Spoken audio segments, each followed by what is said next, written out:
ഓണാട്ടുകരയ്ക്ക് ഉത്സവമായ ആലപ്പുഴ ചെട്ടികുളങ്ങര ക്ഷേത്രത്തിലെ കുംഭഭരണി ആഘോഷങ്ങൾ 13 കരകൾ ഒന്നിക്കുന്ന കെട്ടുകാഴ്ചയും കുത്തിയോട്ടവും കൂടിച്ചേരുന്ന കുംഭഭരണി ഓണാട്ടുകരയ്ക്ക് ഓണത്തെക്കാൾ പ്രിയങ്കരമാണ്.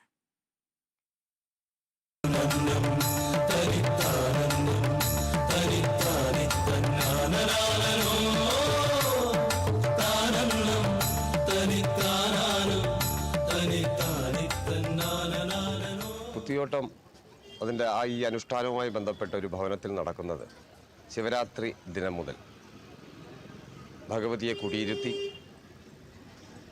അതിന് സമയബന്ധിതമായി മറ്റ് വിളക്കുവെപ്പുകൾ നടത്തി ദീപാരാധന നടത്തി അതിനുശേഷം ദത്തെടുക്കുന്ന കുട്ടികളെ ചുവട് ആശാന്മാർ പരിശീലനം നടത്തുകയും അവർക്ക് ദേവി മഹാത്മ്യം 4 പാദങ്ങളിലായിട്ട് അവരെ അതിൻ്റെ പരിശീലനങ്ങൾ നടത്തി തുടർന്ന് അവരതിൻ്റെ ആ ഒരു പ്രാധാന്യത്തോടു കൂടി ഈ വേദിയിൽ നമ്മുടെ കുത്തിയോട്ടം നടക്കുന്ന അനുഷ്ഠാനം നടക്കുന്ന ആ വേദിയിൽ അതിൻ്റെ ഭാഗമായിട്ട് ചെയ്യുകയും കുത്തിയോട്ടം എന്ന അതിൻ്റെ അനുഷ്ഠാനത്തിൻ്റെ പ്രാധാന്യം ഭഗവതിക്കായി സമയബന്ധിതമായി പൂർത്തീകരിക്കുക, അതാണ് കുത്തിയോട്ടത്തിൻ്റെ ഏറ്റവും വലിയ നിഷ്കർഷത.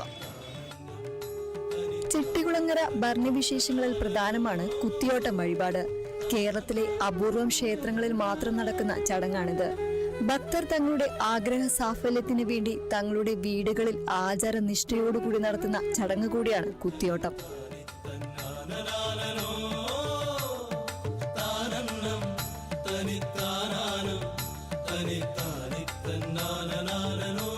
കേരളത്തിൽ നിരവധി ക്ഷേത്രങ്ങളിൽ കുത്തിയോട്ടം നടക്കുന്നുണ്ടെങ്കിൽ കൂടി ഏറ്റവും വലിയ പ്രാധാന്യത്തോടു കൂടി നടക്കുന്നതാണ് ചെട്ടികുളങ്ങര കുത്തിയോട്ടം. എന്നാൽ അതിന് കാരണം അനുഷ്ഠാനപരമായി ഏറ്റവും വലിയ ചടങ്ങ് നടക്കുന്നത് ചെട്ടികുളങ്ങര കുത്തിയോട്ടത്തിനാണ്.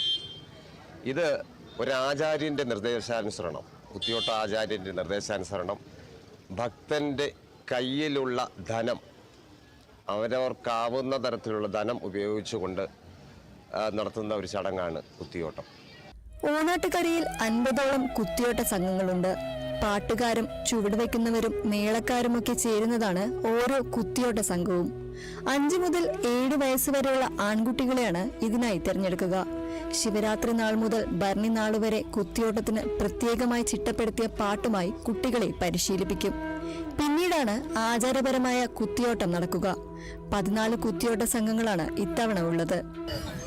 ഈ ഹനുമാൻ സ്വാമിയുടെ ഒപ്പം തന്നെ പാഞ്ചാലി ദേവിയെ നമ്മൾ അണിയിച്ചു കൊണ്ടുപോകുന്നുണ്ട്. അത് അവിടെ ചെന്നതിന് ശേഷം ഹനുമാൻ സ്വാമിയുടെ അവിടെ നിന്നും എടുത്ത് താഴെ വെച്ച് പ്രത്യേകം വെളുപ്പാങ്കാലത്ത് ഒരു എഴുന്നള്ളത്തും നടത്തുന്നുണ്ട്.